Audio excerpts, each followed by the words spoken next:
Bonjour, Stéphane Suppiot, Nantes. Je vais vous parler d'une étude qui a été présentée lors de l'ASCO par Neil Shore et ses collaborateurs, qui était une étude qui comparait le relugolix, un antagoniste de la LHRH, avec l'euprolide comme agoniste de la LHRH. Et la particularité du relugolix, c'est un antagoniste oral, donc par comprimé. Alors pour vous présenter les résultats de l'étude, j'ai recours tout simplement à la diapositive qui a été présentée dans le New England, puisque l'article est sorti le même jour dans le New England Journal of Medicine. Il s'agit d'une étude donc internationale, ouverte, de phase 3, randomisée 2 pour 1, avec 930 patients inclus, donc 600 à peu près dans le bras relugolix et 300 dans le bras leuprolide. L'objectif principal de l'étude, c'était de pouvoir avoir au minimum une suppression de la testostérone qui était non inférieure et qui finalement s'est révélée supérieure dans le bras relugolix par rapport au bras leuprolide. On a donc une supériorité à un relugolix, un traitement par antagoniste qui permet d'obtenir dans un plus grand nombre de cas une suppression androgénique.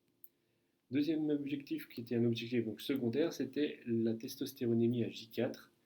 Et comme pour le dégarelix, on observe avec le relugolix une castration rapide, puisqu'à J4, la moyenne de testostéronémie est inférieure au seuil de castration, alors que comme vous le savez, pour le leuprolide, il faut plusieurs semaines pour l'obtenir.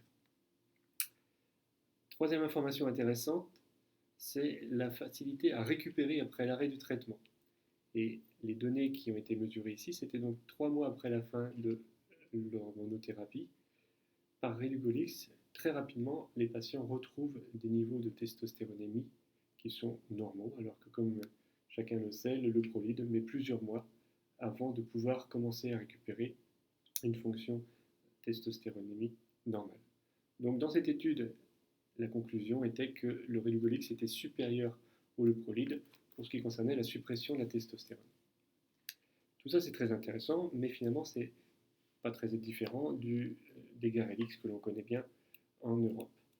L'élément qui est particulièrement pertinent dans cette étude, c'était un des objectifs secondaires, qui était d'analyser le bénéfice cardiovasculaire. Et là encore, je vous ai mis la courbe qui a été publiée dans le New England le même jour, avec l'incidence cumulée d'événements cardiovasculaires majeurs, comme infarctus ou AVC, et ainsi de suite. Et comme c'est assez bien décrit dans ce que vous voyez apparaître sur la courbe, au fur et à mesure des semaines, on voit apparaître une différence significative entre le bras antagoniste avec le bras agoniste, avec un pourcentage total pour les patients tout venant qui est de l'ordre de entre 5 et 6% à 48 semaines de risque de toxicité cardiovasculaire, alors que ce taux ne dépasse pas 3% dans le bras antagoniste.